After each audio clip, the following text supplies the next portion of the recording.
हमारे यहाँ पर किसी का कुत्ता कहीं भी पोटी करे किसी को क्या ही फर्क पड़ता है, लेकिन इटली के नेपल शहर में इससे निपटने के लिए एक अजीब सा तरीका अपनाया गया है। वहां पर हर एक कुत्ते का डीएनए टेस्ट करवाया जा रहा है और वो भी मालिक के नाम और एड्रेस के साथ। अब अगर कहीं इटली के नेपल शहर में कुत्ते की पोटी पाई गई तो उसका डीएनए टेस्ट होगा, फिर उसके बाद कुत्ते की पहचान की जाएगी और उसके बाद मालिक को भेजा जाएगा जुर्माना, और वो जुर्माना 45,000 रुपए तक भी हो सकता है। गाइस, क्या आपको भी ये लगता है कि इंडिया में साफ सफाई के लिए ऐसा कुछ रूल होना चाहिए? चैट सेक्शन में जरूर लिखेगा। कोरोना के इस समय में उन परिवारों को बहुत ज्यादा झेलना पड़ रहा है जिनमें कोरोना की वजह से कमाने वाले की मृत्यु हो गई है, और अगर वो कमाने वाला किसी प्राइवेट जॉब में था तो ये तो और समस्या का विषय है। इसी बीच टाटा स्टील ने अपने कर्मचारियों के लिए कुछ ऐसी घोषणा की जिससे उन्होंने सबका दिल जीत लिया। टाटा स्टील के अनुसार अगर उसके किसी भी कर्मचारी की कोरोना की वजह से मृत्यु होती है तो उसके परिवार को सर्विस के 60 साल तक पूरी की पूरी सैलरी दी जाएगी।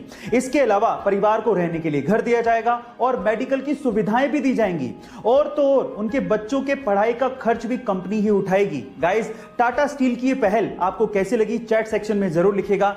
गाइस, क्या आपको पता है कि YouTube को इनिशियली डेटिंग साइट के तौर पे इंट्रोड्यूस किया गया था? जी हां गाइस, आप ठीक सुन रहे हैं। 14 फरवरी 2005 को यानी कि वैलेंटाइंस डे के दिन youtube.com डोमेन को रजिस्टर किया गया था, जिसका मकसद ये था कि लोग यहां पर आके वीडियोस बनाएं, अपने आप को इंट्रोड्यूस करें, अपने पार्टनर की चॉइसेस बताएं और फिर अपने चॉइस के पार्टनर के साथ डेट पर जाएं। लेकिन ये कॉन्सेप्ट चल नहीं पाया। इनफैक्ट एक लेडी को $20 देने के बावजूद भी उसने वीडियो अपलोड ही नहीं की।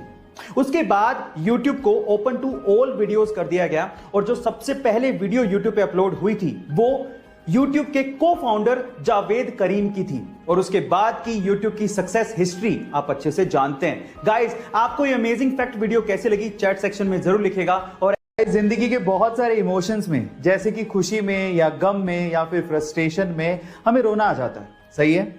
अब मेरे पास एक ऐसा तरीका है जिससे आप ये चेक कर सकते हो कि सामने वाला इंसान खुशी में रो रहा है या गम में रो रहा है या फिर फ्रस्ट्रेशन में रो रहा है। तो वो क्या तरीका है मैं आपको बताता हूं। अगर कोई इंसान रोना शुरू करे और उसका पहला आंसू उसके राइट आंख से निकले तो इसका मतलब वो खुशी में रो रहा है। अगर कोई इंसान रोना शुरू करे और उसका पहला आंसू लेफ्ट आंख से निकले तो इसका मतलब वो गम में रो रहा है। और अगर कोई बंदा रोना शुरू करे और दोनों आंखों से एक साथ आंसू निकल रहे हो तो इसका मतलब वो फ्रस्ट्रेशन में रो रहा है ना? Amazing fact. इनफैक्ट इसके पीछे एक रिसर्च भी है, ये ऐसे ही नहीं पता किया गया है। घटना है ऑस्ट्रेलिया की, जहां पे एक महिला ने घोड़े की रेस में $825 की एक इनामी राशि जीती। अब खुशी इतनी ज्यादा थी कि ना आव देखा ना ताव, और उस महिला ने जिस टिकट से $825 की इनामी राशि जीती थी उसके साथ सेल्फी लेके फेसबुक पे अपलोड की और कैप्शन में लिखा कि यही वो टिकट है जिसने मुझे $825 जितवाए हैं, और स्माइल के साथ फोटो डाल दी।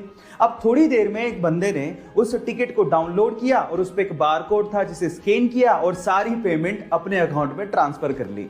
गाइस, कई बार सेल्फी लेने के चक्कर में बहुत बड़ा नुकसान हो जाता है, जरा संभल के सेल्फी अपलोड करिएगा। गाइस, अगर मैं आपसे सवाल पूछूं कि दुनिया की सबसे लंबी यानी कि टॉलेस्ट बिल्डिंग कौन सी है तो शायद आप लोग बड़े आसानी से जवाब दे देंगे, क्योंकि इस पे गाना आजकल बहुत ज्यादा वायरल हो रहा है, एंड दैट इज बुर्ज खलीफा, जिसकी ऊंचाई 828 मीटर है।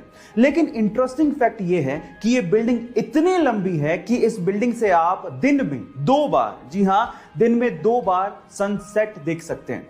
एक बार तो ग्राउंड पे रह के और एक बार एलिवेटर लेके अगर आप टॉप पे जाएंगे तो टॉप से आप फिर से सनसेट देख पाएंगे। है ना अमेजिंग फैक्ट? गाइस, ऐसे ही इंटरेस्टिंग फैक्ट्स के लिए YouTube पे हमारे चैनल को सब्सक्राइब कर लीजिए, और अगर आप Instagram पे देख रहे हैं तो मुझे फॉलो करना मत भूलिएगा। मिलता है अगली वीडियो में। बहुत तकलीफ होती है जब आप योग्य हो और लोग आपकी योग्यता ना पहचाने।